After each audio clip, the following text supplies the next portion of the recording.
beautiful morning, ain't it? Light him up!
Kung Fu. I kick punch and batter enemies with many moves. Clicking all day to pave the way to build a dojo. Feel the rhythm as a swift kick to low blow. You wanna get a cheat? Get ready to battle me. I'll flip flop and heady whack your honey, cause you agony.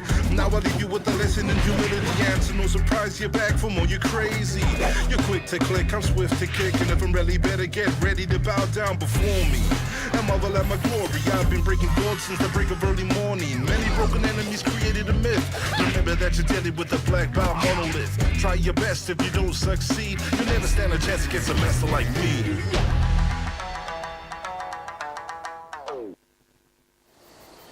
Ah! Man!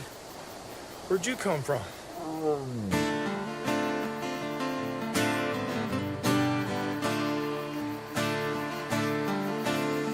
someone too, aren't you?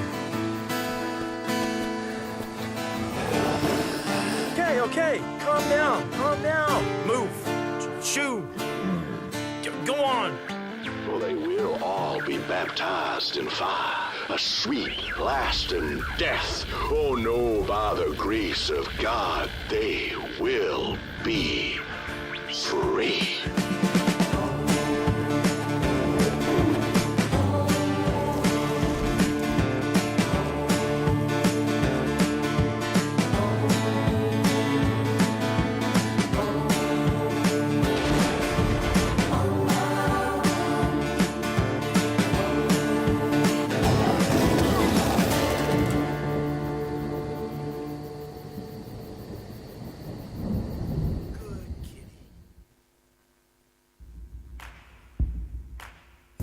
Fantastic Contraption is a game about building and using your creativity. The challenge of the game is simple. You have to get the pink ball to the pink goal. And to do that, you have to build a fantastic contraption.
Hello.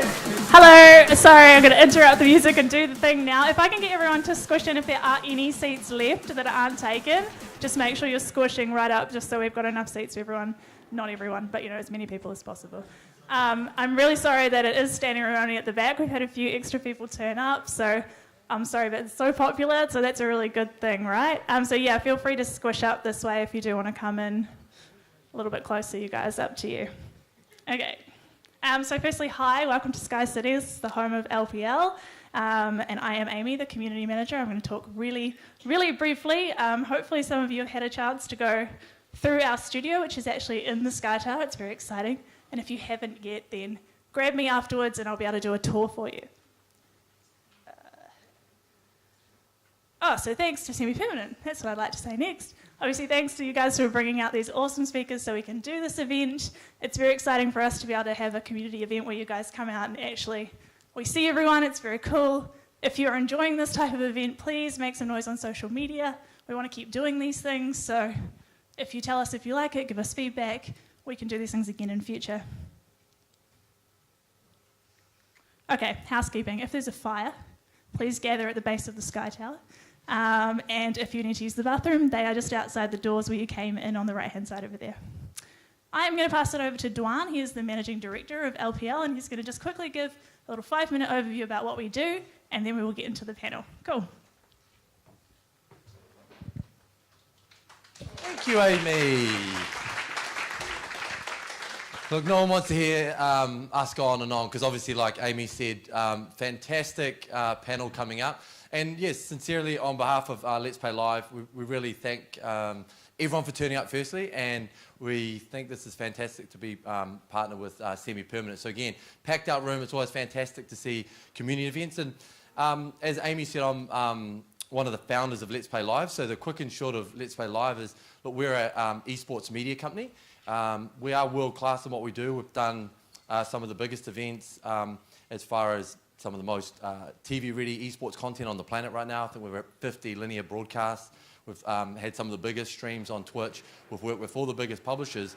And so we're really proud of that from a Kiwi company. You know, like we're up against it, against the world. We're up against it, some big players. So that's what we're really proud of. And when I look around the room, and we know we've got lots of designers here, I'm closely aligned to the gaming community and making games, and we see all the designers. I think it's a really exciting future for everyone in this room, and obviously for Kiwis to be able to keep batting above our weight. So that's probably enough from me. Esports is booming, for those who do not know, but I think we've got to keep injecting the support into what we're doing from a grassroots level all the way through to the top. And what's really exciting before we finish is obviously whether we think there's a debate between whether it's traditional sport, whether it's not.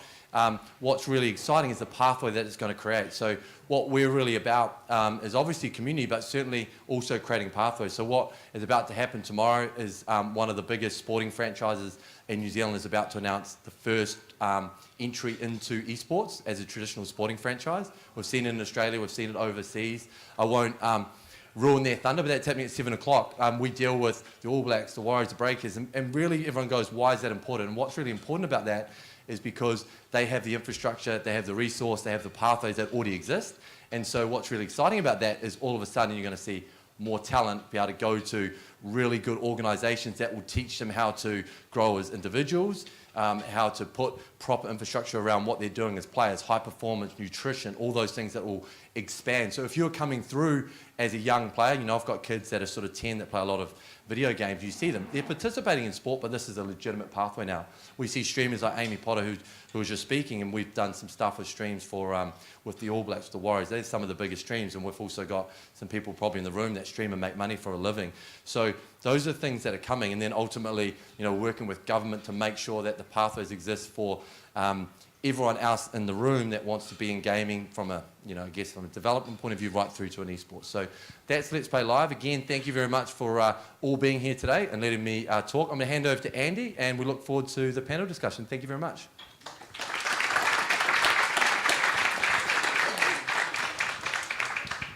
Thank you. Thank you. Please bear with us a few seconds while laptops boot up and other things.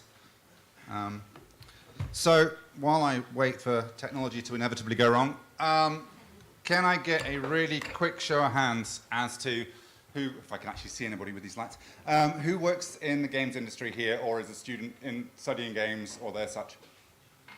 Oh, good, not that many. Otherwise, I'd have to go for my first bit really, really quickly. Passwords, who needs them? Dum. Stuff. Can you switch me over to HDMI, please, at some point? Yay, technology. So I'll just, before I bring in the wonderful panel who are actually going to say interesting things. I just really wanted to do a really, really quick introduction to kind of put us all on the same page, because being part of Semi-Permanent, I had no idea whether I was looking at a room full of graphic designers and font designers and other, people who make chairs and other wonderful things, versus people who make mindless entertainment to rot children's brains. I do not have a clicky thing, so I'm going to bend down a lot or sit down or something, but we'll work with it. I want to start off with what is a game. I look, whenever I'm doing one of these, I look up on Wikipedia or dictionary, and it turns out there's like a squabillion definitions of what a game is. So I really wanted to take it back to base points. Now, a lot of this, there are so many definitions that I'm sure many of you can argue with me, but from my point of view, from our point of view at Pickpock, a game is fundamentally a toy, something you play with. Could be a Mr. Potato Head, could be a football, could be whatever. A set of rules which with which to constrain your use of that toy. So if it's a football, you can only kick it with your feet, or only use your head, or whatever the rules are. A goal, an aim. I tried not to use the word goal because if I'm using my football analogy, it gets really confusing. But, something you're trying to do. I'm trying to get a higher score than somebody else, or I'm trying to get the ball in the basket, or whatever it is. And then probably a reward at the end for doing it. Yeah, you win the game. You feel good about yourself. Maybe it's a prize. It's an esports thing, and actually you get something. Or maybe it's just we're talking about a real short-term moment, and it's just the brief adrenaline rush of having achieved something, or the calming influence of having solved a puzzle. So those are sort of really high level, the sort of core components of a game: the toy, the rules that constrain it, the purpose of it, and the rewards you get from it. In this context, really we're mostly talking about video games. Obviously there are real sports as opposed to esports. I probably shouldn't use the term real. Esports are just as real. More physical sports, maybe. But mostly we talk about video games rather than board games or card games or casino games out there. Obviously, for the most part, games have largely been on console and PC until probably about 10 years ago, when mobile phone games, smartphone games really started massively accelerating the market. And now, as you'll see in a second when I bring up some more boring graphs, the size of the market, partly driven by everyone having smartphones, has just got massive. Certainly we're dealing with esports these days. Huge stadiums built to watch people come and click buttons and do so amazingly well. And VR, AR, and whatever is next. And a huge part of what I hope you'll ask us questions about is what is next, what we think is next, and how we deal with that. So that's what they are. Now, who plays them? I should have asked this question. How many of you actually play games? More. Good. You're not alone. Many people. About a third of the world's population are down as gamers, according to Newzoo, who are a game stats company.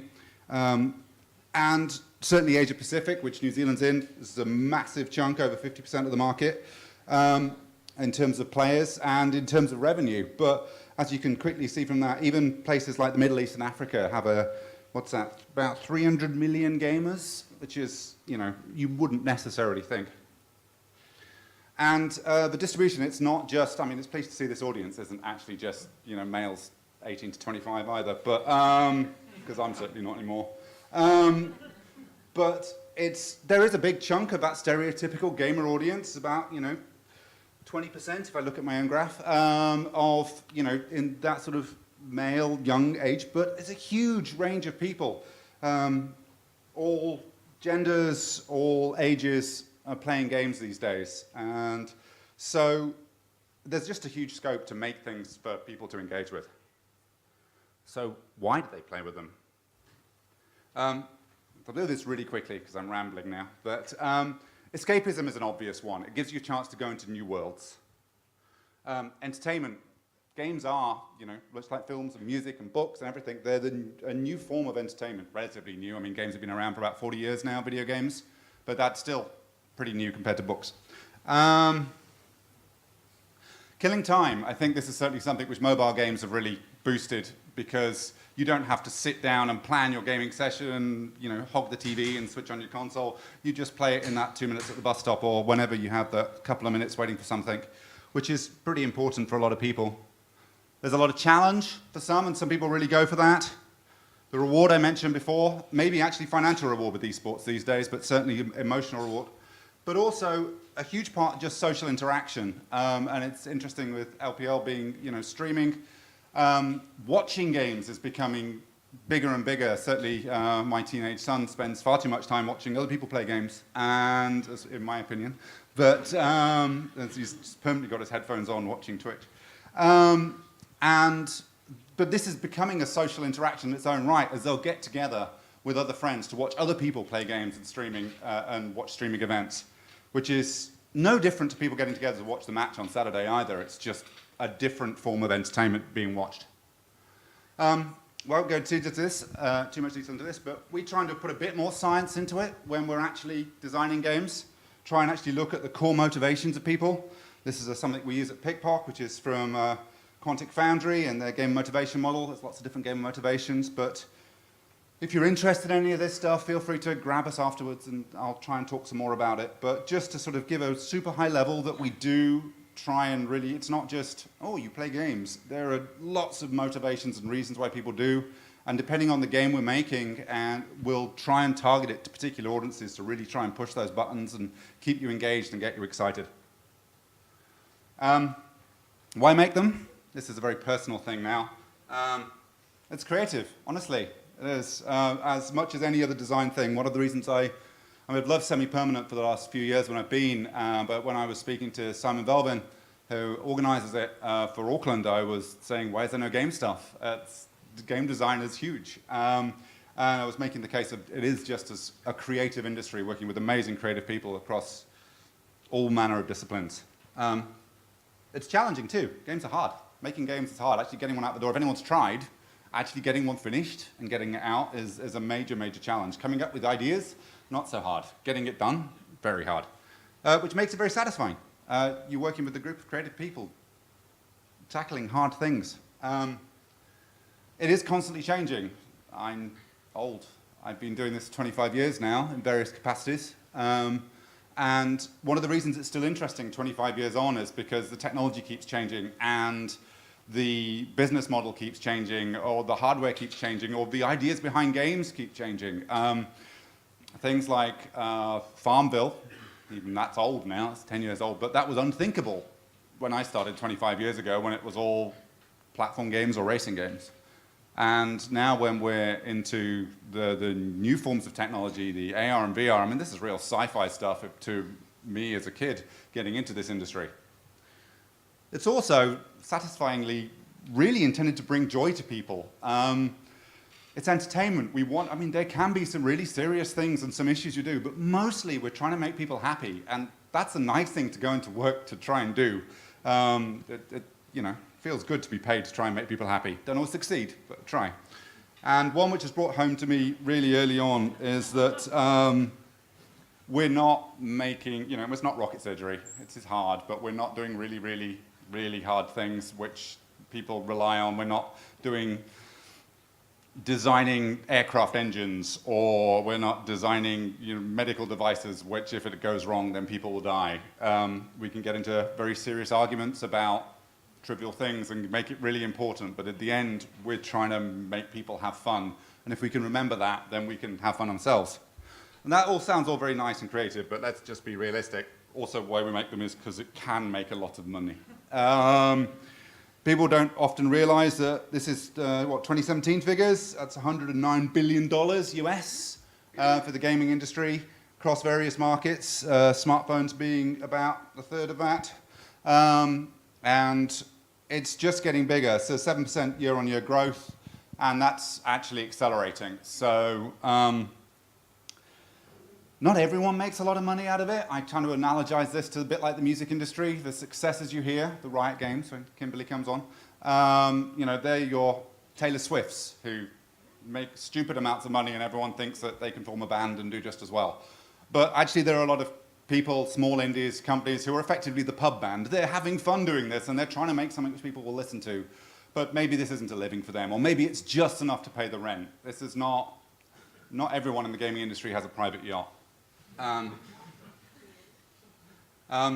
So I'm taking a bit long over this, and I want to get on to the really interesting stuff of the panel, but just to try and make sure that your questions sort of target some of us. What game designers do? All sorts, but it's world building. I won't go into just what it is, but narrative design, which isn't just dialogue, but is actually just how everything ties together and how a part of the world building, how everything just feels one cohesive whole and makes sense. Level design, which is, I like to think of architecture over time, because not only is it actually the physical placement of things, but it's how people are going to interact with them as time moves on and how things change. So there are all sorts of elements of architectural design and experiential design built into that. Economy, which is a huge part of games, particularly free-to-play games, which is our field at Pickpock these days. It's a lot about trying to get people engaged and keep playing over a long period of time, eventually spending money, but actually the way rewards are dealt and the way players earn things all builds into multiple interactive economies, which appeals to the mass people. Interactive design, which is probably familiar to some of you out there. These are interactive things, whether you're just touching on a screen or pressing buttons or using your mouse and your keyboard, or whether it's a full VR bodysuit or something like that. They're strange ways to interact with the world and making things have a really good affordance, making sure that people really understand them. The usability just works, because the only way we make money in many ways is if people have fun with this, and if it's just nothing but frustration, they're not going to do it. So making it really cool, which ties into UX design, which is a huge part of it as well. Key thing I've missed off here is graphic design. Graphic design is obviously a huge part of games, but tends not to fall under game design. It tends to fall into the sort of either graphic design as its own unique thing or under art. And art is a huge part of game development as well, building over graphics. So when we talk, sometimes when you meet someone who is in the games industry and you say, oh, you're a designer, did you do all the characters? And you go, actually, no. I might have come up with the names for them and what they did, but not the looks or anything like that, because people who can draw did that. So also, just going back to the start, what they really do is coming up with the toy, the rules, the goal, and the reward, which builds into the game loop as a whole. What the loop of the game is, what it is that keeps you coming back again and again and again. Which really all boils down to creative problem solving, which personally I think is what every bit of design is. You come up with a problem, or you're given a problem, and you come up with a creative way to solve that using whichever design tools you have, whether it's just your mind or the other tools you've got. And we're doing this for fun. So it does say more than fun and games, so that's the title of this. And I wanted to touch on, when I was doing this, I didn't want to trivialize what games can be. Yes, I joke that we're rotting children's brains, but they are also used for many other things as well. Serious games is sort of overarching topic, which are games which are often used for simulations. They're used to train people. The original flight simulators were probably the first serious games, but they're used to train surgeons. They're used to train emergency services to deal with traumatic situations, which you just can't do. It's just ways to practice people, get people to practice what they need to do in real life in safe environments, and using gaming techniques to make it rewarding and engaging in the process. The horribly named edutainment, which is largely serious games to try and teach people to learn stuff.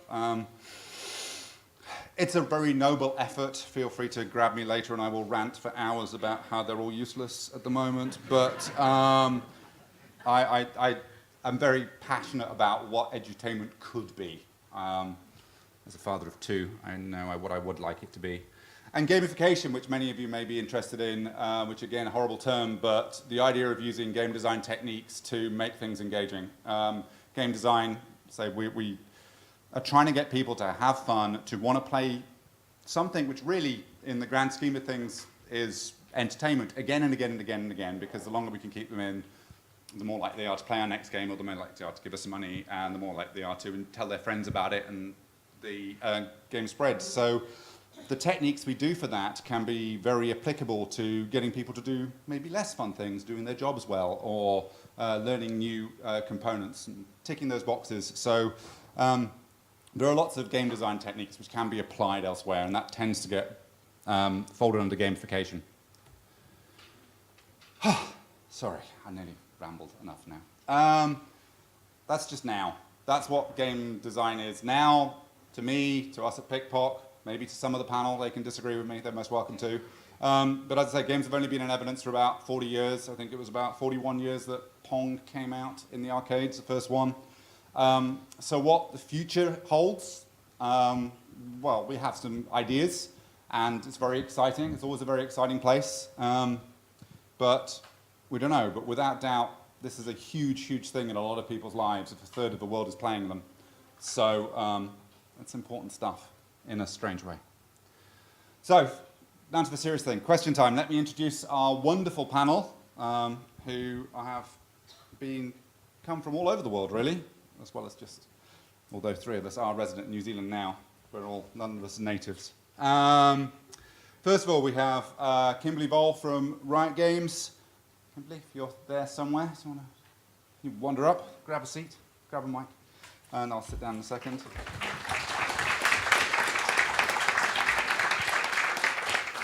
I'll let the panel tell you more about themselves later. Johansson from Runaway Play in Dunedin.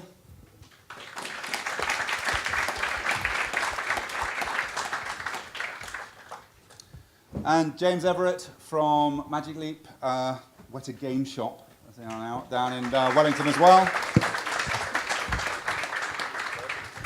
And that's me. If anyone has... you all right?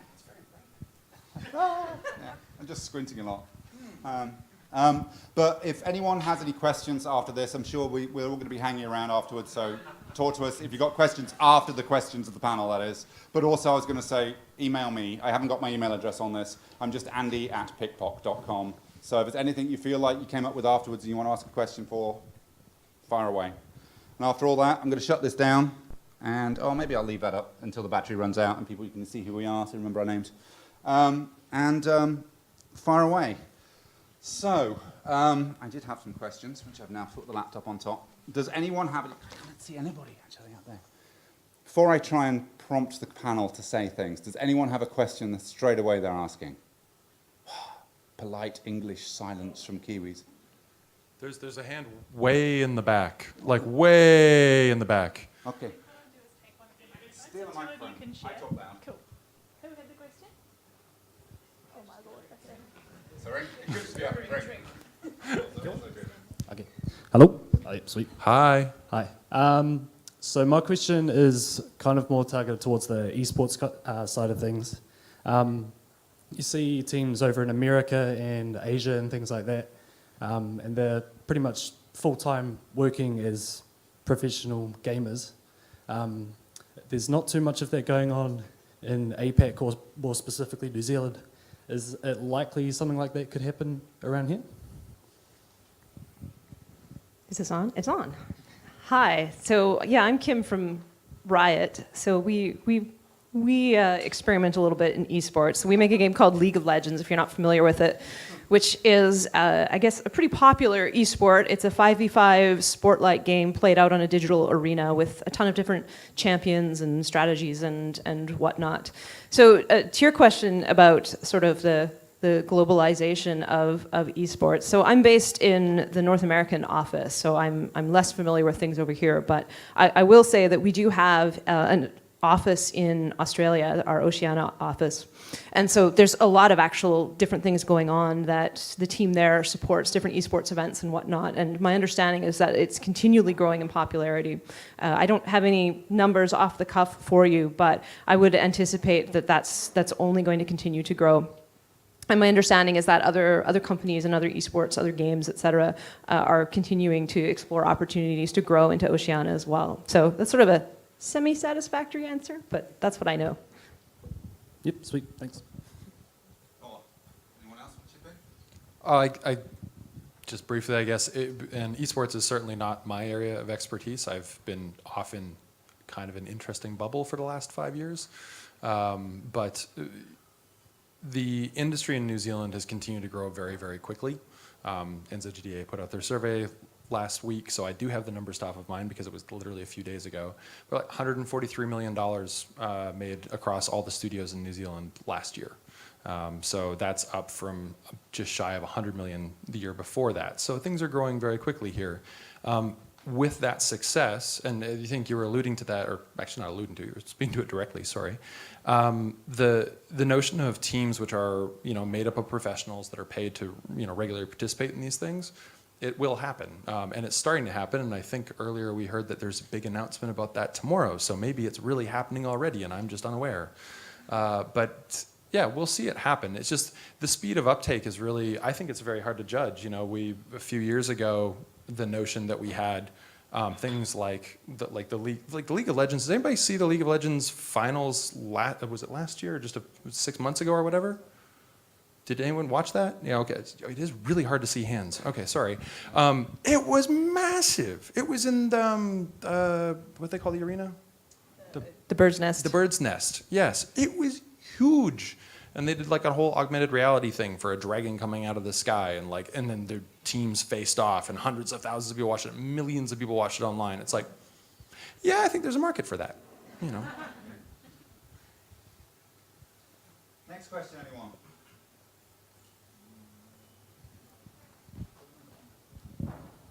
anyone? Quick question for James. Did you bring a Magic Leap headset? One for everybody. No. No, unfortunately, I didn't. We're really excited to finally be able to show that to the world. But as you might have noticed, the announcement went out at midnight our time last night, which was not enough time for me to go, cool, I'm going to throw a couple of those in a Pelican case and bring them all. Nah, sorry. It's going to happen. It's happening. I'm so excited because it's been a long journey, but we're getting there. Probably borrow that. So that probably segues nicely into a big question about what AR and VR are and how they're going to change things coming up. I mean, the games industry, I've said, is just changing constantly. Has been since it started, and we've got these new technologies, Magic Leap being the latest one. Which are opening up new things. So I'm gonna, when James has finished being mum. Your mouth not dry? My mouth. That's all good. Wait, are you implying that I should start with this? I'm gonna. Kim's got a microphone. She knows way more about this. She shoots something already. That's true. Okay, talk to us about AR and VR and how it's going to change the world. Oh, wow. Okay. Yeah, gosh, that's a really interesting question. So if you're not familiar with the technology at this point, which probably everybody in this room is, but we're talking about the kind of headgear and whatnot today that allows you to supplant reality with realities of your own creation. So in the case of augmented reality, that is actually overlaid on the real world and allows you to maintain some degree of interaction with the real world. In virtual reality, the entire view is replaced with an artificial view, and you can spend time in other worlds. So I've been working in VR in some capacity for quite a long time relative to the more recent boom. I've done a lot of work in cognitive science and perception and understanding how we perceive experiences and interactive experiences. And so I've spent a lot of time understanding what it means for us as human beings to be in a place. And that's one of the really interesting questions about virtual reality is just that. Can you really be transported, at least as far as your brain is concerned, to other places? Can you believe that you are present in other locations rather than where you are right now, for example? So the interesting thing with VR and as an extension AR as well is that these are technologies that, where we've come from in games so far, we are, you can get pulled into games, you can get distracted. We've all, at some point or another, been in an experience, if not in a video game, then in a book or whatnot, where you have this sense of being transported somewhere else. But at the end of the day, these are sort of impoverished mediums. They rely a lot on your imagination, and there are pretty extreme limits as to what you're able to accomplish in these spaces. You know, in a book, it's purely within the realm of your imagination. In a video game, it's limited to the controls and your skill with respect to those controls, etc. But in VR and AR, you are the controls in many sense. You know, these are transportative technologies that take you and put them in the middle, and they allow you to be a human in these spaces, which I think is an incredibly powerful opportunity for us to explore as without sounding too grandiose, but honestly as a species. I think this is an opportunity for us to create spaces, to challenge assumptions, to bring us closer together, to create a deep foundation of empathy among one another. So I'm very excited about these technologies. I've done a little bit of concrete work, as Andy mentioned. My husband, who's out in the audience somewhere, who I can't see because of the bright lights, he and I and a few friends, we have worked on a game called Fantastic Contraption that we shipped, and we do a bunch of other experiments and things with our small indie company as well, too. So big VR nerd. Totally. So the reason I say shipping is that we haven't yet. So the game that we're working on has been formally and officially announced now. It's Dr. Gordbort's Invaders for Magic Leap 1, but we'll be out this year. But we're not out yet. But what is out and you can try right now is Flutter VR, which is amazing. And I wonder if Emma can tell us a little bit about that. Yeah, so my experience with VR is working on a game called Flutter VR. It's for Daydream by Google, which is a mobile VR headset. So you need a phone and the headset in order to be able to play it. I don't think you can get it in New Zealand yet, though. Yeah. Can you get a Daydream in New Zealand? Hey, that's how I played it. Okay. Maybe you can get it. And I guess sort of what I've learned from working in VR, and also a question, how many people in here have actually had a headset on and been inside virtual reality? Oh, wow. Yes, quite a lot of people. Because I think like before we started with Flutter VR, I hadn't played it before, but the first time I played it, I was so immersed straight away. I completely forgot the world around me, and I think that was really, really powerful, but it also is really hard to sell to someone unless you've actually tried it yourself. So I think sort of the future of VR needs to be presenting the games, even Daydream, which is fairly, it's not super high tech. It's only 3 degrees of freedom. You only have one controller, you don't have 2 hands. It's not as sophisticated as the HTC Vive and other sort of platforms out there, but still it sort of completely transformed me. So I definitely think there's a space for it, but I think it needs to be actively presented in front of people in order to really take off. But it is a really exciting space to be. And I think for me, the coolest thing about working with VR was just being able to create an experience where people, we worked a lot with sort of accessibility with our game, because I think one of the cooler things with VR is that people who actually can't go out in nature, our games are based on nature. So I can just explain a little bit about the premise of Flutter VR. So in Flutter VR, you kind of travel to the Amazon rainforest, and then you take on the role as a butterfly researcher, and you explore this rainforest environment by taking photos and taking notes in a journal. So what the cool thing for me was that you could actually, from sort of the comfort of your couch, travel to the Amazon rainforest and have that interaction with the animals and plants. So I think like and that's meet a the coolest thing. capybara. Oh yeah, and a capybara as well. I wish I brought the headset. I could have done that. Well, if we can find one, I've got it on my phone. Do you? Yeah. Oh, I don't have the headset though. It's portable. I guess just briefly on with Magic Leap, what we're doing, we refer to as mixed reality or spatial computing, because we need to know about the real world around you. So as Kim mentioned, it's really, virtual reality fully immerses you in a virtual environment, and that's incredibly powerful. You can do a heck of a lot with that because you don't have those outside distractions. Mixed reality becomes this really challenging environment for game designers because I've spent my entire career knowing everything that my players know. Right, so we construct, Andy mentioned level design, right? We construct these very precise environments. Players still manage to break it in ways we can never predict every single time, but we know more or less like what you can see, where you can go, where you can't go, and if you can get somewhere that you're not meant to go, it's a bug and we'll fix it. I don't know what your living room looks like. I don't know what your office looks like. This space, this would actually be a really fun space to play in. I'm in that mode now.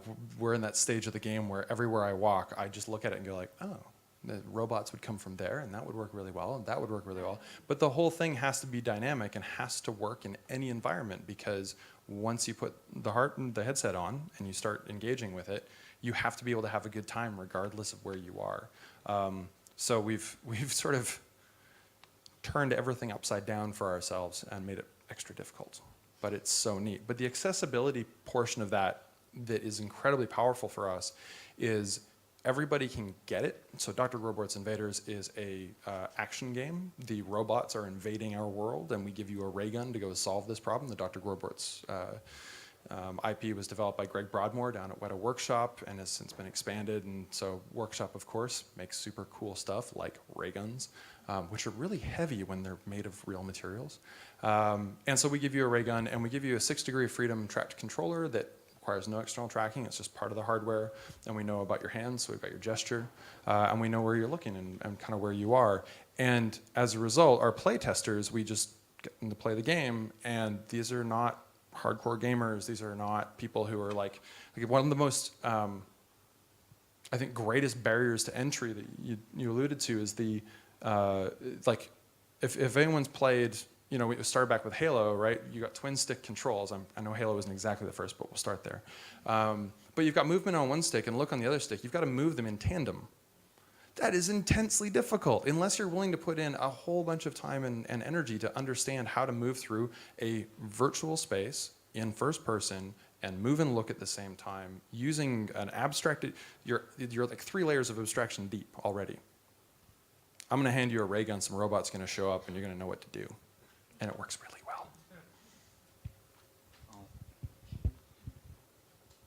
I just want to sort of expand, throw more questions into this area rather than trying to talk about my very limited AR and VR experiences, which are mostly limited by these things, because trying to find headsets which fit nicely over them is hard.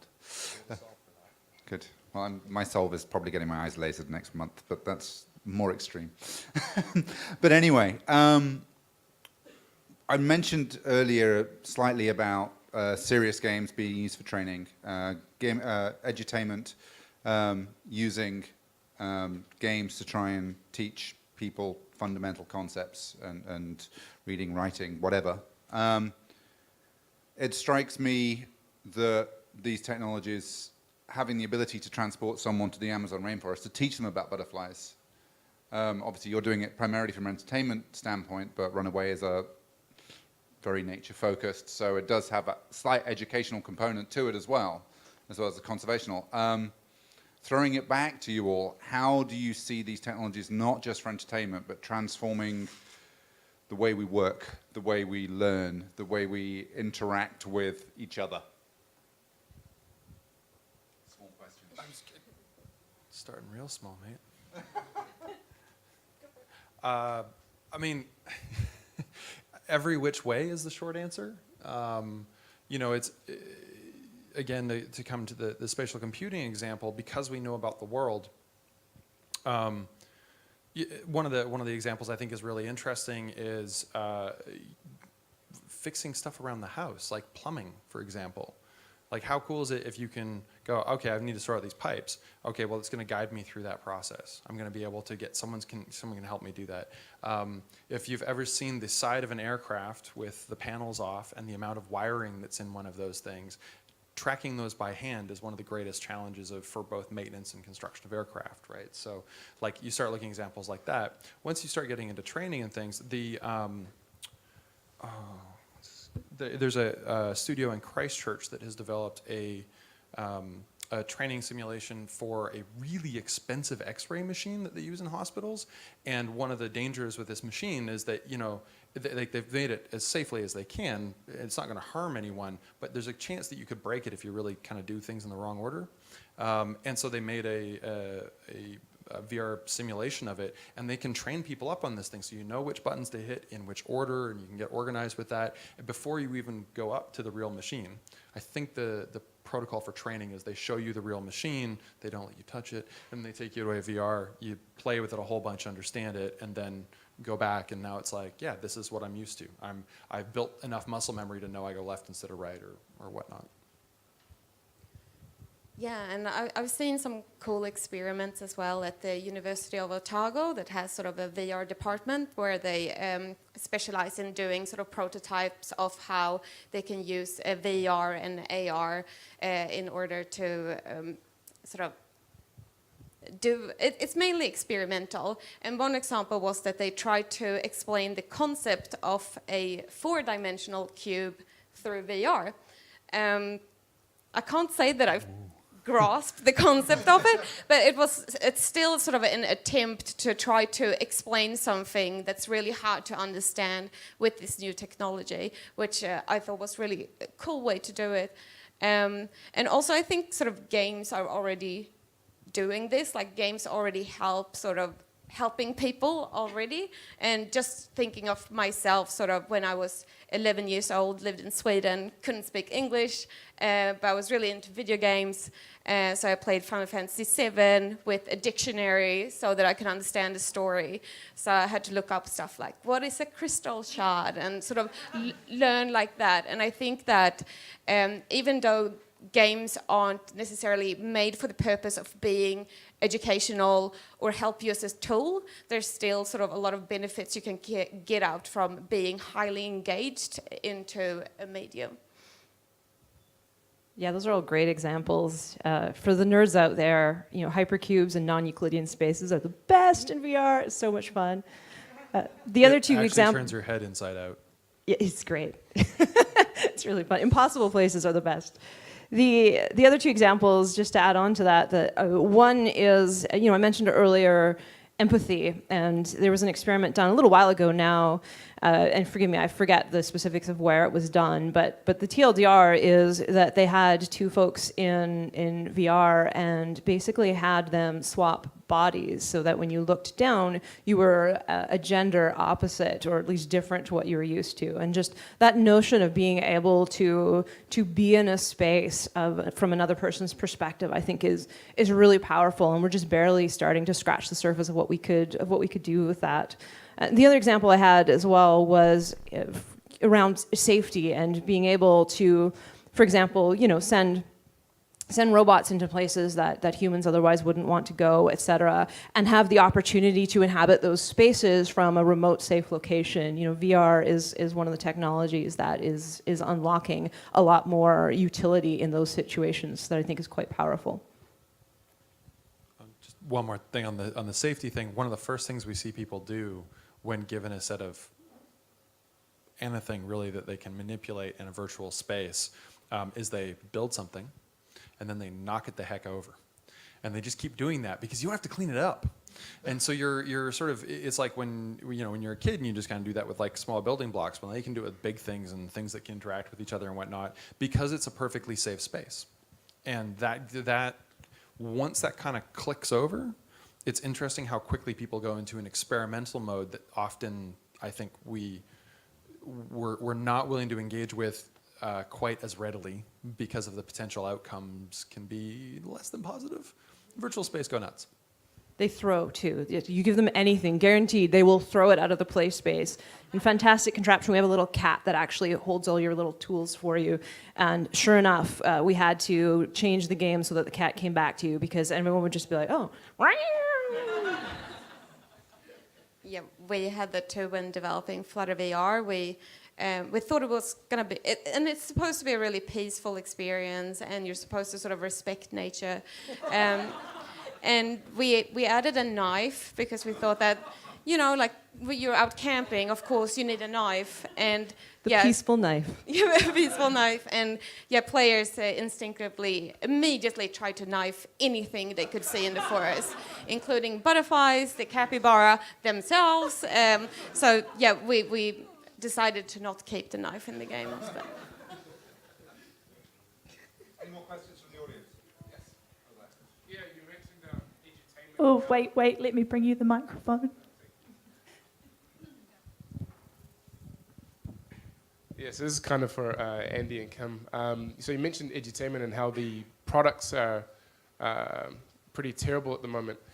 In New Zealand, education is very standardized. So, say mathematics, for example, students are being prepared pretty well for university learning, but making mistakes or getting the wrong answer, it really puts you in the back seat. Let's say you don't do well on an exam, but you're an avid reader, and let's say you learn the same way you might research video games, and you'll know all the details about a particular, say, boss encounter. You know what items to use, what time to use it. Some people learn in different ways, and now, if we're looking at edutainment and bridging that gap and starting to use gamification in learning, what's the first step in achieving that when the standards being put out for kids to learn are being put out by people who have been trained in the old way of learning? So how do you bridge that gap? Okay, that's a nice small question again. That's good. To put this in context, my wife's a teacher by training, so we have lots of arguments about this. It's all good. Trigger alert. No, it's all good.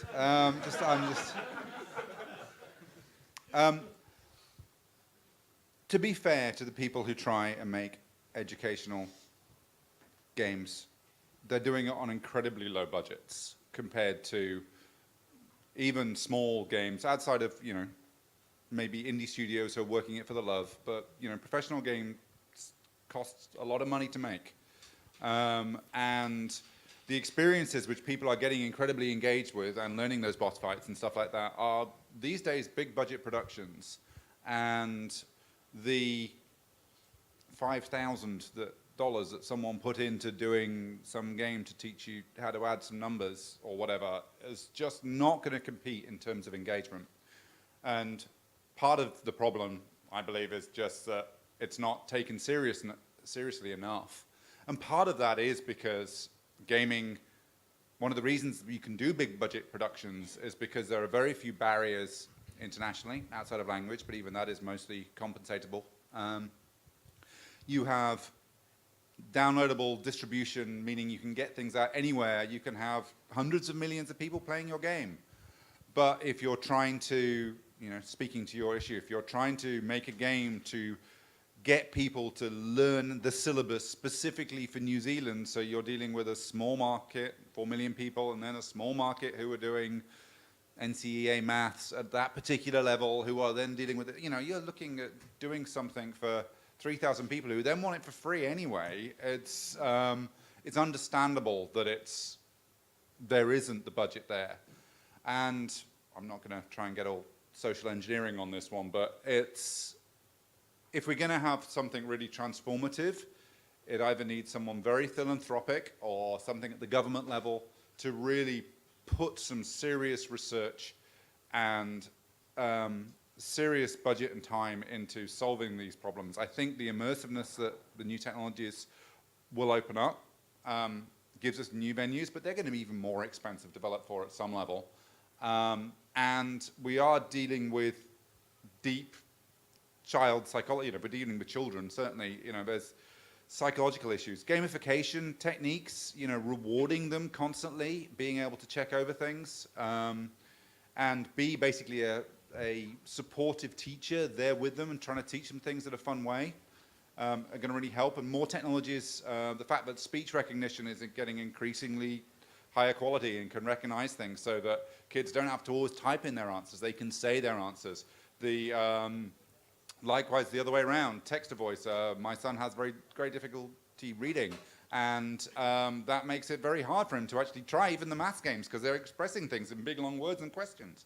And so even though he's actually quite good at maths, he can't do those things because he's limited in other ways. But these technologies are improving. So I think the way to start solving those problems is money, sadly. It's actually just take some real commitment to say, here is the small area we want to focus on, here's the case we're going to try and prove. we're going to fold in these great new technologies that are coming out there, and we're going to try and really prove that this can work to then try and build more people into it. You use the example of boss fights and the fact that people, when they're engaged, can really learn this stuff. Kids can get engaged in all sorts of things if they're given that sense of feedback and reward and sense of achievement, that sense that they're doing better and not being punished because, punished and loosely, but, you know, being told they got it wrong because they put a space in front of the number before they typed it in. All those other things which just would be things we would solve on a professional gaming level because we'd be running through thousands of hours of usability testing and other QA, which just doesn't happen in the educational space at the moment. Personal rant over for now. Somebody else. Well, boy, I have a lot I could say on this too. I think you covered a lot of really great things. This is also a really big personal interest area of mine. I mean, I think absolutely, you know, games are engines of engagement and themselves are really, you know, when done well, they're well-mediated learning experiences. And so what an incredible power to combine with our education systems. I think what tends to go wrong, you know, outside of obviously having the financial ability to do this, is that there exists a tension between what game designers are trying to do and what educators are trying to do. Even though there's high overlap, I think the ability to bring those two things into strong alignment in order to create a really holistic, meaningful experience, is very difficult. And oftentimes what happens is you have really well-meaning, well-intentioned, and eager folks on either one side or the other. And so you have a game designer purporting to teach something and they're not necessarily experts in education, or you have an educator who sees the potential, who's trying to build a game, but they aren't experts in game design. And I don't think we've had, you know, I'm sure they're out there. I don't pretend to have seen all possible forms of edutainment, but gosh, I've seen a lot, and they've not gone super well. And so I don't think we've seen that real synergy yet that's been able to unlock that. I think the other side too is that there is still such significant stigma around games. You know, games are still seen as that thing that you shamefacedly do in your parents' basement, pardon me, well beyond, you know, the age that you're supposed to. And that's a real problem. You know, games, if you aren't sick of hearing me talk today, I'm doing a talk on this tomorrow where I'll be kind of digging into what I think are the power of games and why they matter, and trying to break down some of this stigma and build a more complete picture of what games are actually capable of. But the reality is many folks still think this way. They think of it as a waste of time, as wasting your brain, et cetera. And so we don't really have, as a society, a really strong understanding of the potential of games. One of the small projects I've been working on at Riot during my time there is actually a high school program that we have been piloting in Oceania, in both the Australian and the New Zealand curriculum. So I'm somewhat familiar with both of those because I helped write all of our educational materials. But the gist of it is that when you take a look at today's society, I mean, we've been thrust online so rapidly that we haven't really, as a society, evolved the tools, the social protocols, the mechanisms through which we can really effectively communicate and get along online. You know, online experiences are very impoverished. We don't have the benefits that we have face-to-face with gesticulations and facial expressions and all of these other aspects of body language and just occupying the same space. Most of that is gone in an online environment. Couple that with the fact that you have folks from all different cultures coming together in this impoverished environment, and what do you know? It's actually kind of hard to get along online. And we don't have any really robust ways of teaching kids today how to be successful in those environments, because we don't know what we're doing either. And so this program is actually leveraging esports, and we're using League of Legends because that's what we know, but leveraging esports as a mechanism to say, hey, here's an engaging space where you actually have to be mindful of these things, where sportsmanship actually matters. Can we turn this engaging space into an opportunity to teach kids how to get along online, to understand what it means to be respectful, to actually embody sportsmanship? Can we also at the same time give them some skills and hone their instincts when it comes to seeing things that maybe make them a little uncomfortable online? You know, even just things of that sort of persistent negativity that seems to hang out online? You know, can we help them come to terms with that and maybe bring some change into that environment? So we've been running this program for a couple years. It's got quite a few thousand kids in it. We're hoping to grow the program, but you know, I think it's a space where all of us together can start to look at the power of games and maybe leverage existing ones to create great teachable spaces. Wow, thank you guys.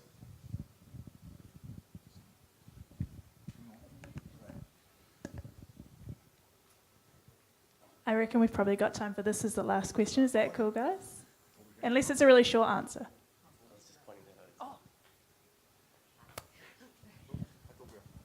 Hi.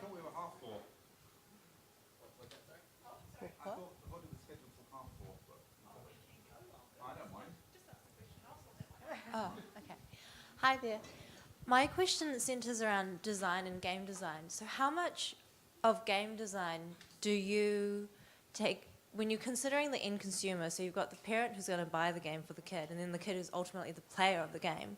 How much of the design of the game do you affect to those two different types of people? Because if the parent doesn't buy the game, then the kid doesn't get to play the game. Then if the kid doesn't like to play the game, then there's no point for the parent to buy it. So does that really influence you when you create a game from start to finish and testing?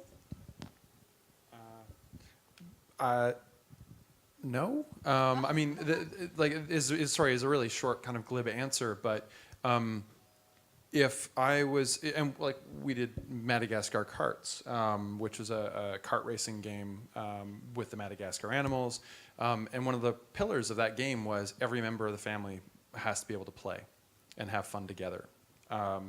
And the game was obviously, like, because it was, you know, Madagascar, it was targeted for mostly, you know, kids who are fans of that. But if their parents are not excited about it or don't want to purchase for them, you're right. Like, we're not going to get over that. But we have to make something great for an audience, and we need to pick that audience.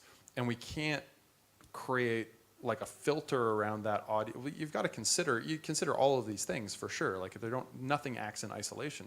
But I think you try to make something great for the audience you think will most appreciate it, and then you start considering, you know, who else will benefit from playing this, who else would enjoy playing this, and who else would influence decisions around this game. Just, it is a product like any other.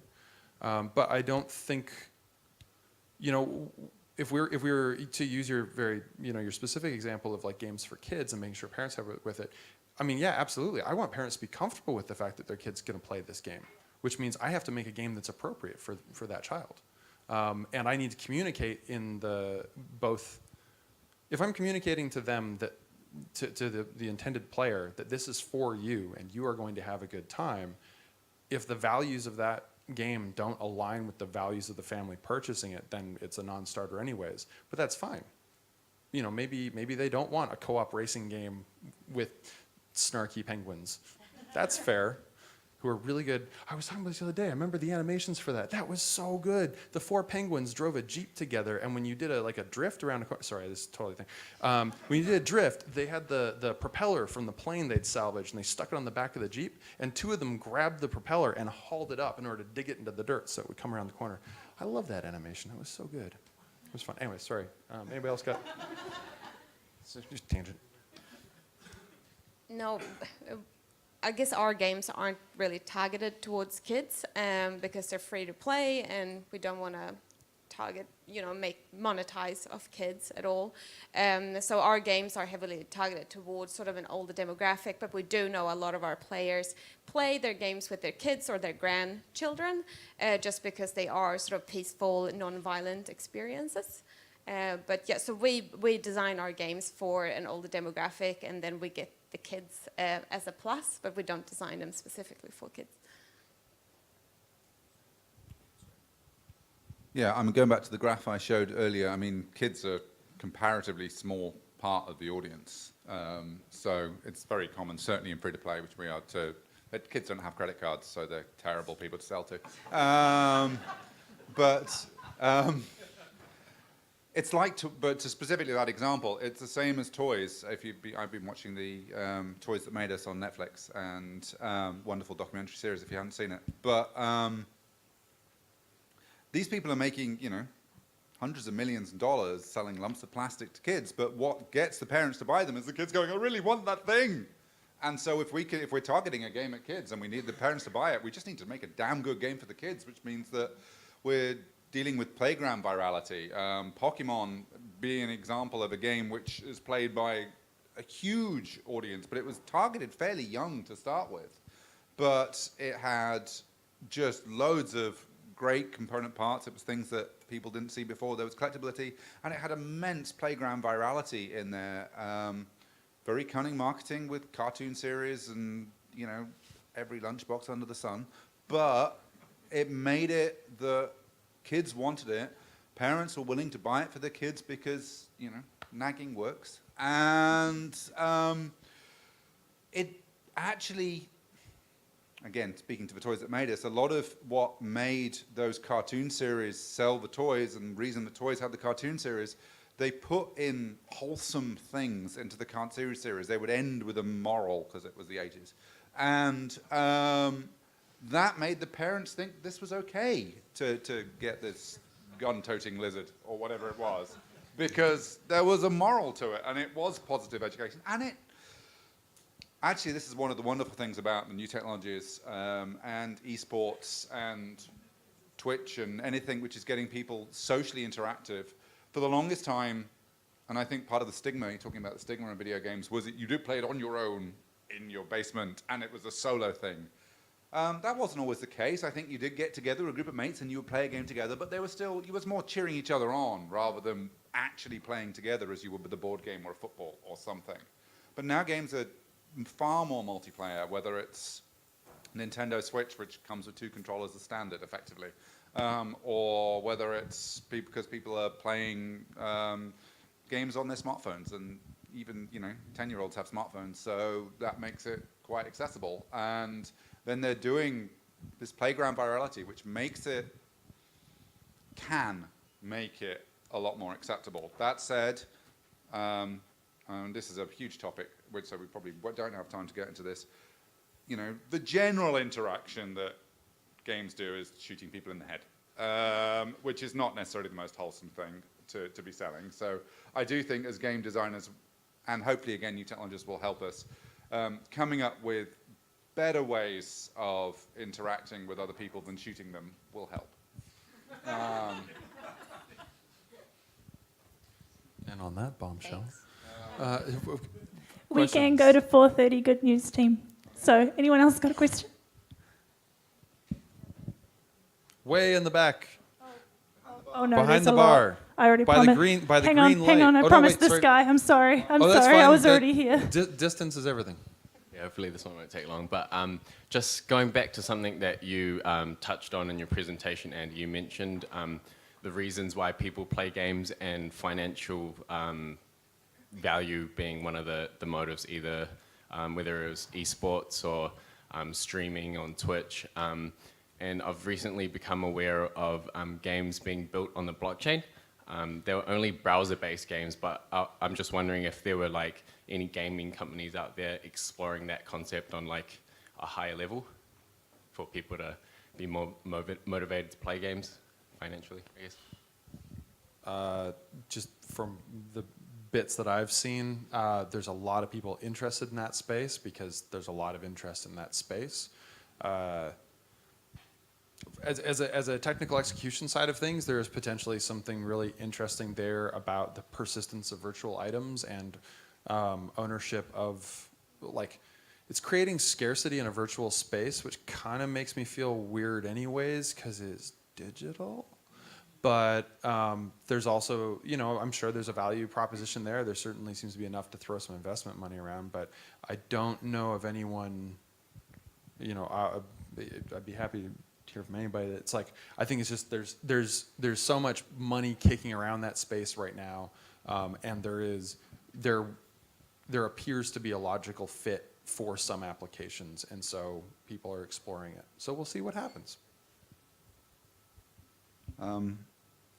I don't know anything about blockchain. I've been to talks on blockchain. It fries my brain every single time. So I'm not going to speak specifically to that. But in terms of people playing games for financial gain, I think you have to be interested in games fundamentally. I mean, kids don't grow up wanting to be,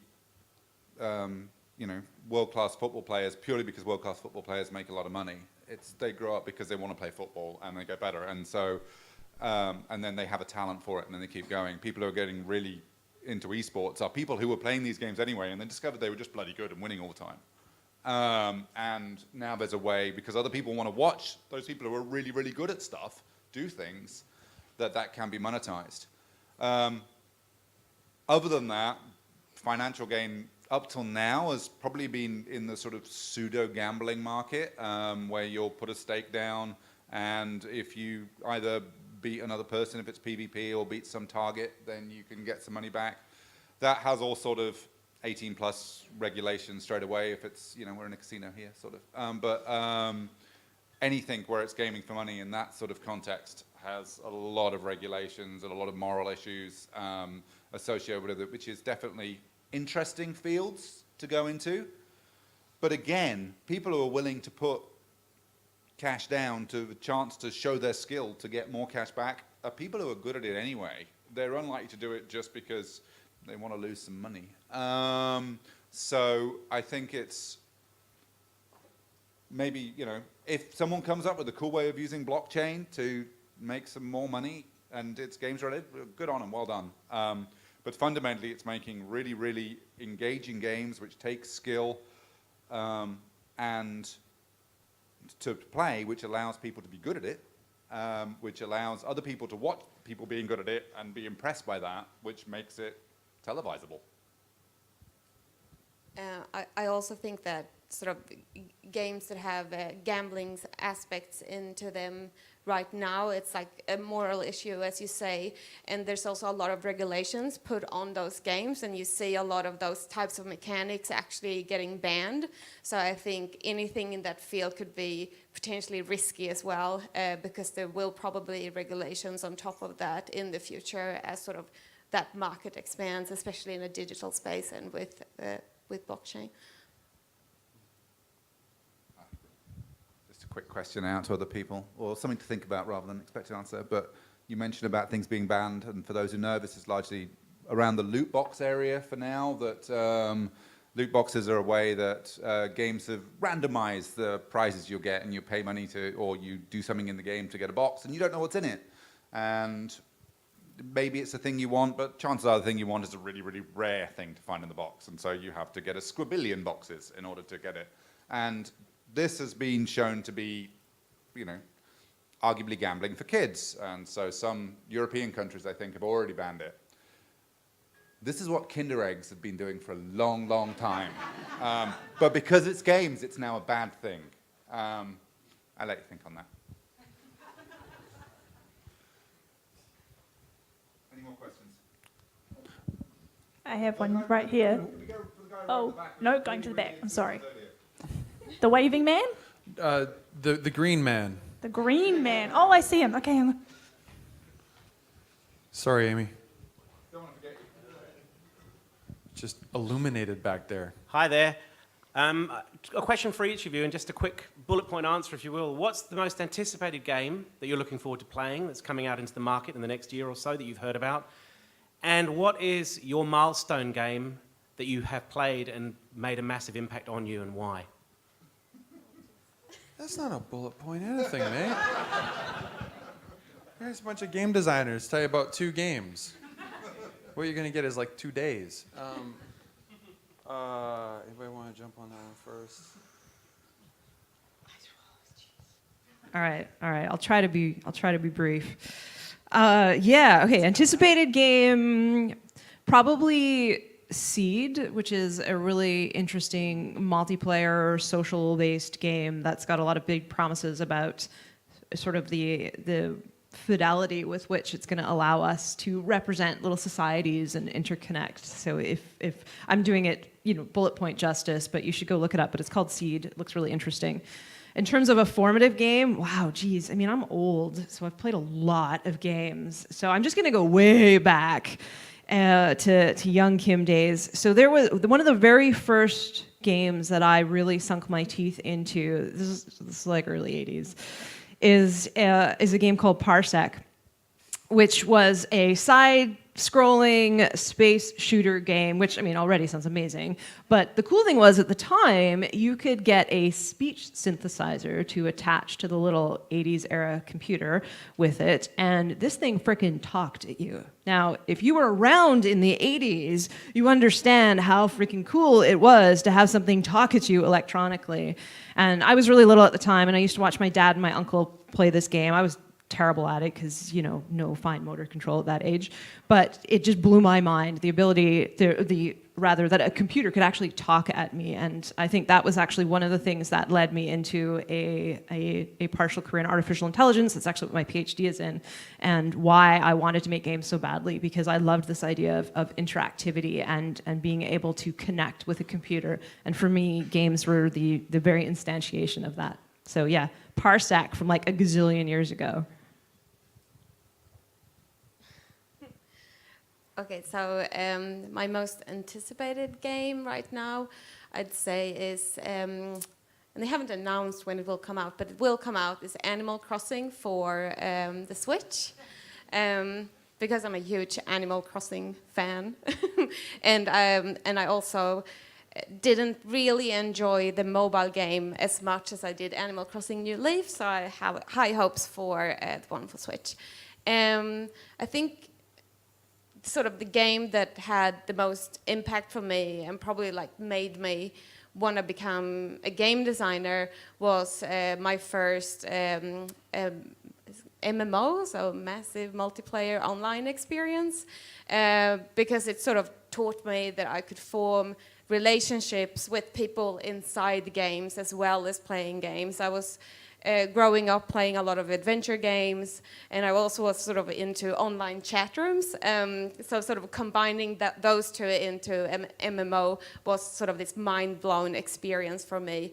And I've spent like hundreds and hundreds of hours in a game called Tibia, which was a mod of Ultima Online.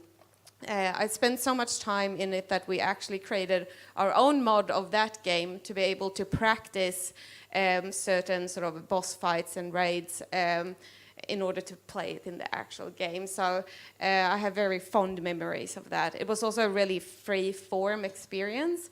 Like anybody could kill anyone inside the game, which sounds horrible, but it actually made people be really respectful of each other, and you couldn't just act like a jerk because that had consequences within the game. And yeah, that's probably the game that has sort of motivated me the most and sort of opened the mind that there's all these universes out there that you can be a part of as a community as well as a player. I'm just thinking about that. Well, I guess if I would say most anticipated, probably Tetris Effect. So Tetris is a game that I'm sure pretty much everybody's played some version of Tetris, and I've been playing Tetris for a very long time. It's been developed by Enhance, which is Tetsuya Mizuguchi and his team. And Mizuguchi-san did probably one of my top 3 games of all time, Rez, which is just this meditative, beautiful experience that I really enjoy. Anyways, so Tetris Effect is Mizuguchi-san and company doing Tetris, so I'm pretty stoked about that. I keep bouncing around because I didn't actually have a computer at home until I was 15 or something like that. We didn't have game consoles and stuff. I saved up a whole bunch of paper route money, but paper route money and bought one of the original Game Boys a very long time ago. And the original Super Mario Brothers for that was probably the one that was like, there's a whole world in this tiny little box. How do I get more of this world out of this box? And eventually, by the time I was able to get my hands on a computer and stuff, which I ended up building myself, it's just not true. Mom and Dad got a computer first, and then I ended up getting a job in a computer store. Anyways, by the time I got around to actually having like editor tools and stuff like that, what I had in my head was, how do I make this stuff? And so then Build Engine, Duke 3D. Yeah. It's a big question. Most anticipated, I was trying to think of this. I think probably, because I know it's just hitting all sorts of nostalgia, which is the thing. I'm really excited by the Pokemon Let's Go games for Switch coming out. I kind of just want to play it all again, and I see my son playing it, and now it's going to look big and pretty, and it kind of is what persuaded me to get a Switch. I think the fact that was coming out. But most formative game for me, again, I agree with James that this is a hard question because there's a gazillion of them. But probably Elite, which was a space trading battle game. I first played it on the BBC Micro, and it's just really, really, really old, back in early 80s, 84. And this is amazing. It was the first 3D game I properly played, and you were flying between planets and trading stuff and shooting, and you had a reputation, and you did stuff. And I must have, completed it. I'd reached dangerous status. Actually, reaching Elite was just far too hard. But going back and playing reaching up to dangerous again, which was your rating, again and again, because it was just fun to do. Then, I don't know, a few years ago, they ran a Kickstarter that they were going to do a brand new version of Elite, and it was going to be absolutely massive, and you could do everything you've ever wanted to do in space, ever. And I, backed it without a second hesitation and was super excited. And when it arrived, I booted it up and went, oh my God, I'm never going to have any time to play this. And so it just sat there. But that's just a change in life, because if I'd have been my 14-year-old self then, I would have just spent 8 hours a day playing it. Now I just don't have 8 hours a day. I still would have crashed on the station every third attempt. Yeah.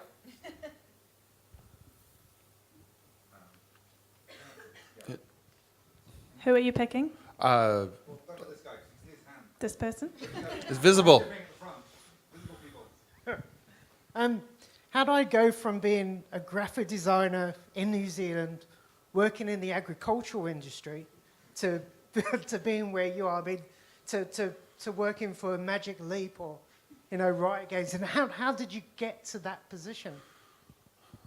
I'll just say, one thing I'll say about that is that I have never heard the same career path for anyone I've ever met or worked with in the game industry. Everybody has come at it from what seems like a tangential, just weird drift, Usually, it's not as true anymore. Now people are kind of like, I'm gonna do this thing, and there's a bunch of courses for it and stuff now, which didn't used to exist. So that's a thing. But the short answer is make games. You have skills. You already have an existing skill set. We need that, right? There's a pretty good chance that you can do some stuff that somebody needs, to get done. But the only way to know how to make to be a game developer is to make games. Grab Unity, grab Unreal. The tools are there. They're free. The amount of resources available now is unbelievable. I mean, I mentioned, the Build Engine, Duke Nukem 3D and stuff. We were downloading text files from BBSs, trying to figure out how these things worked, and then getting it wrong most of the time. And you'd spend hours just going why isn't this compiling? I don't understand. I moved that vert and then it just broke everything. And you're just whatever. People have got entire YouTube channels dedicated to just cameras. It's amazing. So I'd say, yeah, crack into stuff and go for it. Yeah, just doubling down on make games. You got to be ready to make a lot of really shitty things and get through that, because it's games aren't. I think a lot of times, not saying that you're doing this, but just over the years, I've met a lot of folks for whom there's this romanticizing of games. You have somehow in us as game designers, we have this upswelling of this seed of this amazing idea, and through somehow these magical talents, we translate it into this incredibly transformative experience, and that's game design. So, no, man, we just make a bunch of fucking shit, and eventually we get better at it. And a lot of it is really just pulling in all the things that we have have learned through our lives. And like James said, I mean, everyone has a different journey in this life, and that informs us and what we make in different ways. And then we combine those skills with the skills of other people, and that's what gives rise to these amazing experiences. Because at the end of the day, games are really just studies of human nature, and what informs that are all of the things that everybody here is doing. So, you know, you mentioned graphic design and agriculture. I mean, those are two wonderful ingredients that go into games. There's just so many different things. So, you know, play lots of games, but also take that step and make things, use the tools that are out there, make things on paper, hang out with friends and say, you know what, let's spend some time, let's just make a game and just get that experience and really just stretch your legs and see what it's like to do something interactive, and think critically about the experiences you are having. So when you are playing games, try to unpack them a little bit. Understand, you know, what gives rise to this holistic experience that I'm enjoying or not enjoying, you know, what pieces are feeding into this. What about the graphics? What about the theme? What about the narrative? What about the choices in the user interface, etc.? How do those things all come together to give rise or undermine this experience? Game jams, oh my gosh, do so many game jams. Global Game Jam is an amazing event, happens every January. There's gonna be lots of them around here. You should totally go do that. It's an amazing opportunity to spend 48 hours stretching your legs around a giant family of folks that are really excited to see what they can make in 48 hours. So absolutely do game jams. I'll double down on all that, but one of the really cool things about game jams is how time constrained they are. One of the most important thing, I think probably the consistent thing about people who work in the games industry is that they want to work in the games industry. You can generally make a lot more money doing things, they're the same sort of stuff for somebody else. But if you want to, you know, if you don't want to work in a bank and you want to make games, then that's cool. But the real, there are lots of tools. You can do lots, all those things that people say, but it's finishing a game. A game jam kind of forces you to finish stuff in that 48 hours. And so you've got something you can show to people to play. The company I work for, Pickpock, it's been going a long time, 20 odd years now, but they never finished their first game they set out to make, because when they set up to make their first game, they were going to make a massive MMO with this, that, and the other, and it's just like, no, don't do that. Start with something really, really small and achievable. They learned fairly quickly, thankfully, and they're still around. But yeah, don't go big. Go small, complete it, have something you can show to people. Doesn't matter if it's scrappy, doesn't matter if it's awful. Sometimes that might even take off. Flappy Bird, for those you know, was not the world's, you know, most spectacular thing, but did really, really well. Just caught people's imagination somehow. So just make stuff. And as you say, graphic design and agriculture, farming sims are huge. And graphic design is really, really important. But obviously you don't have to do farming sims, I'm just mentioning. There are stuff. No, I just wondered if you want to add anything. I've got one little. Just one thing. If you are doing a game jam, so there's a down in Wellington. We do, you know, there's actually, and you'll get here in Auckland as well. There's Kiwi Jam and Global Game Jam and Pixel Jam in Wellington. But there's a fellow who goes to almost all of them, Woody. And Woody is a really lovely fellow. Doesn't work in the game industry, works in another technology sector. And Woody came up with a thing that he's since renamed, but I only remember the original name, and I got to chat with him again, because he gave it a much nicer name. But he calls it the brutal method. And Woody, whenever he starts a game jam, he kind of does a bit of ideation, he brainstorms a little bit, or he comes in with an idea that he kind of like morphs to fit whatever the theme is of the day. And he always starts with the simplest version of the game he can possibly make. He makes the title screen, which literally just has the working name of whatever he's doing on it.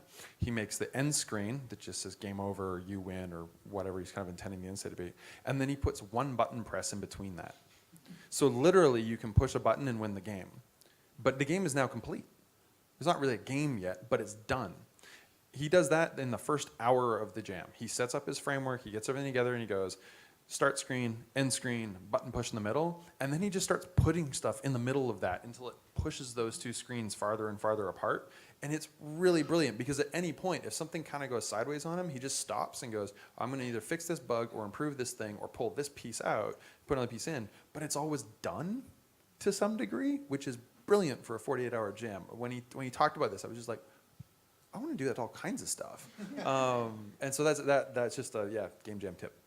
Yeah, we as designers, we often use a method called gray boxing, which is effectively exactly what it sounds like. We use gray boxes, like something that obviously looks incomplete, but to block out the entire experience or as much of it as we can. And then we just, through consecutive iterations, fill those pieces in bit by bit by bit. And the whole intent of that process is that you have a steel thread end to end of what the experience is, because otherwise you can spiral into the depth of despair as things blow massively out of scope and you add a gazillion different things. But this keeps you honest. There's an end-to-end experience here, and in the constraints of a game jam, it's super, super helpful to have just that little bit, because you can always grow out from there.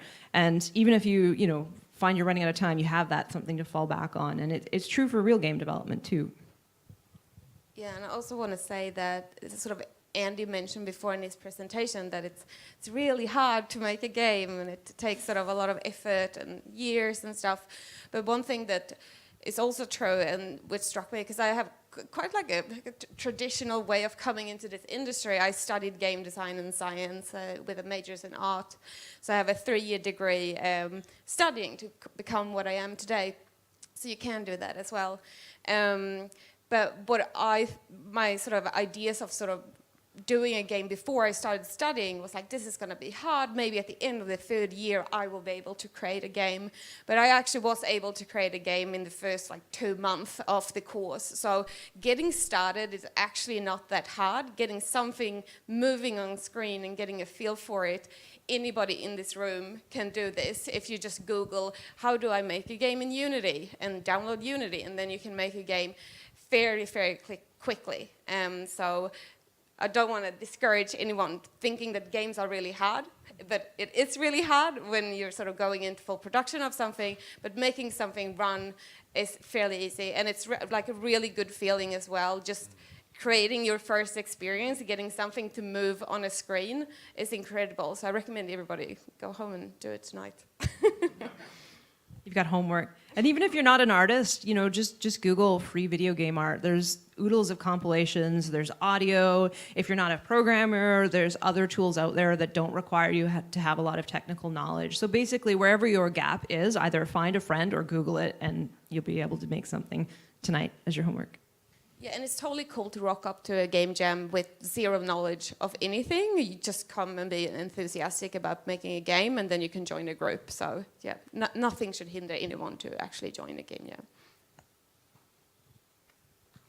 I think that's a final question. Anyone with a final one? You tell me who. We'll give it this guy's Waving man. It's Waving man's time to shine. Okay. Hi. I actually wanted to go back to the topic of loot boxes, and I just want, because you were mentioning that this is a really controversial topic, and there are regulations coming in. For example, in Belgium and the Netherlands, as far as I know, loot boxes have been banned, as well as in the state of Hawaii. But at the same time, companies who are producing games and using microtransactions, they rely on this income. So there's obviously a need to have something maybe instead of loot boxes. And my question would be if you have any takes on what it could be in the future, or like in what way would it transform? Because I feel like there might be a need for change. And what do you think about that? So how is most of the free-to-play industry going to make money in the future? Yes. Small question.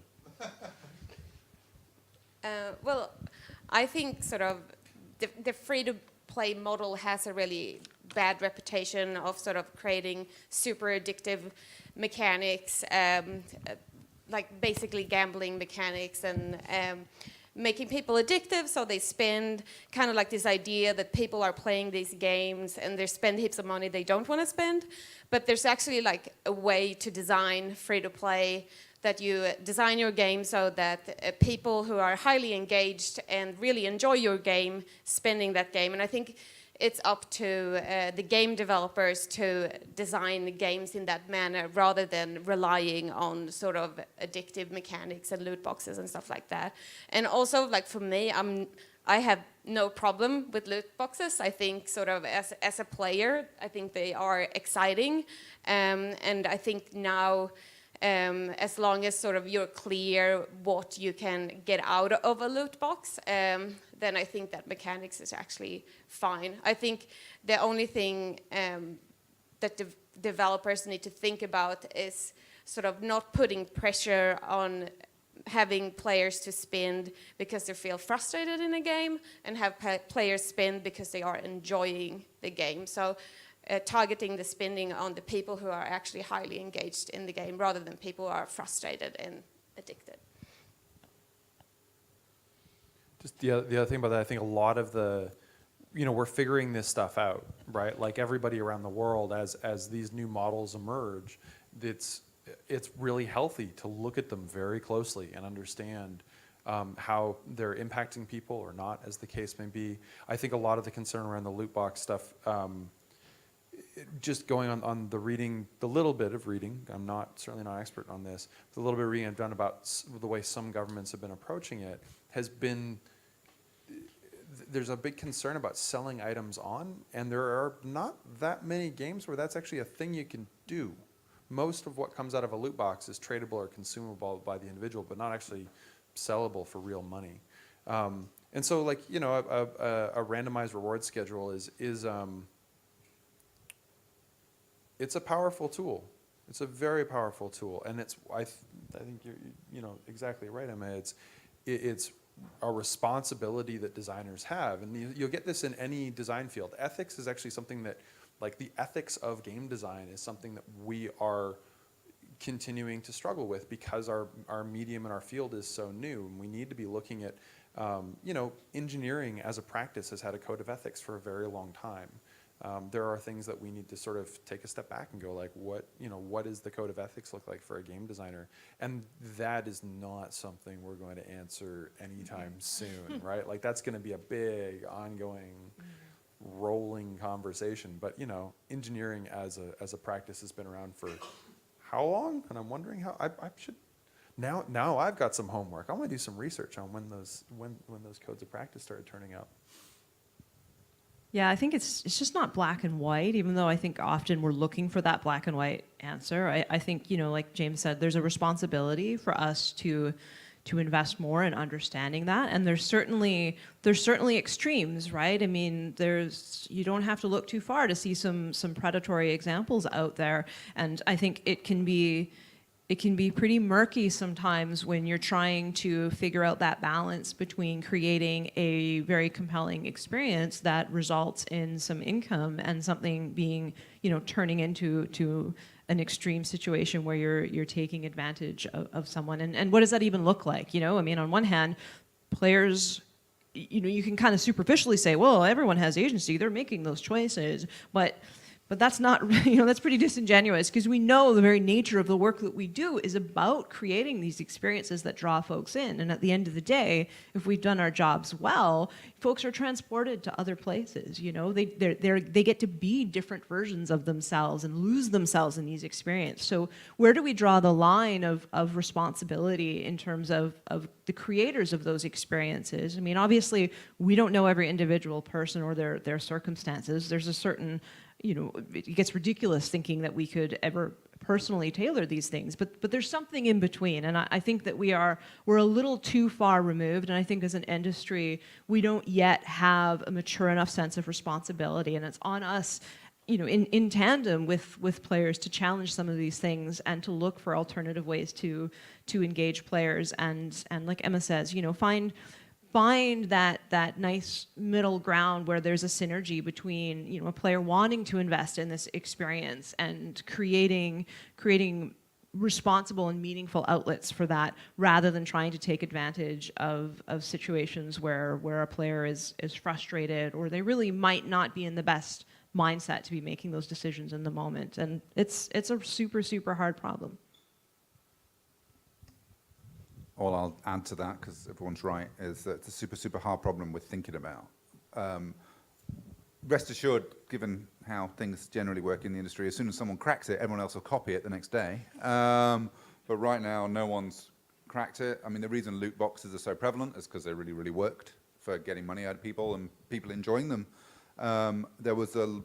Some of them were done a bit dishonestly, and they really hid the odds of what you got, and I don't think anyone objected when the first regulation started to come out from China and whatever, that we had to state the odds of what it was. And straight away, if you say, well, there's a 0.0001% chance of getting this thing, people realize straight away that there's no point in doing it. So immediately things change, and now it's a 5% chance of getting it. You go, well, okay, 1 in 20, that's not too bad. I'd do the lotto if it was 1 in 20.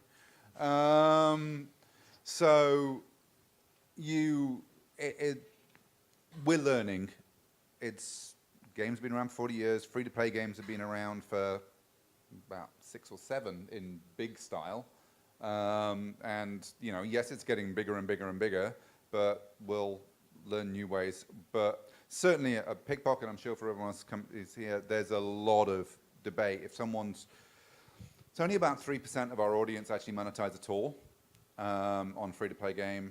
And you want to try and sell stuff to those people. You want to try and sell stuff to more people, but we want to try and do it in an honest way where people know what they're buying and they feel like they're getting value for it and they're happy with their purchase. Because actually, if they're not happy with their purchase, unless we've done some really addictive, nasty stuff, then they're not going to buy again. So we want them to be happy. Yeah, I think at the end of the day, just remembering that players are people. They're not whales, they're not minnows, they're not any of those horrible terms that you hear bandied about in the industry. They're people, and we should respect them. Yeah, and also sort of, because we do free-to-play games, and sort of our motto is that everybody who plays the game can unlock everything in the game and have access to everything without paying. So paying is sort of an extra, an optional extra if you're highly engaged. And I also think, personally, I think the free-to-play model is really cool because the game is free, so the barrier of entry is lower, so you reach a different type of audience than you would normally do if you paid up front for a game. For example, we have one game, Flutter, which is a game about butterfly. It's a fairly niche audience, but because it's free to play, we've had over 5 million downloads for a game that's that niche, and I think that is really cool. And also the fact that a really small portion of the players spend in that game still allows a really large number of people to enjoy a game for free, which I think is one of the cooler things about the free-to-play economy as well. Okay, I think we're out of time. Are we out of time, Amy? We are out of time, Andy. Right. Well, I want to say thank you very, very much to the rest of my panel for joining me and coming, doing the first semi-permanent games thing, I think, but certainly in Auckland, and so that's pretty exciting. Hopefully that was interesting or useful to some of you. If it was, please put some feedback, because I'd love there to be more games and more semi-permanents.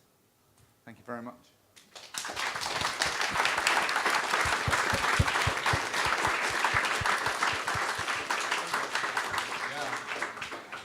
Cool, and just before everyone stands up and moves, I just wanted to let you know we do want you to stay and hang around and chat, and hopefully these panellists will be able to stay around and answer any questions you might want to ask them or network with each other. There's also availability for everyone to have a drink and some food. We've just got one drink per person, if that's okay. And then we've also got some Tekken and some project cars set up down the back if anyone wants to have a turn on those. So thank you all for coming.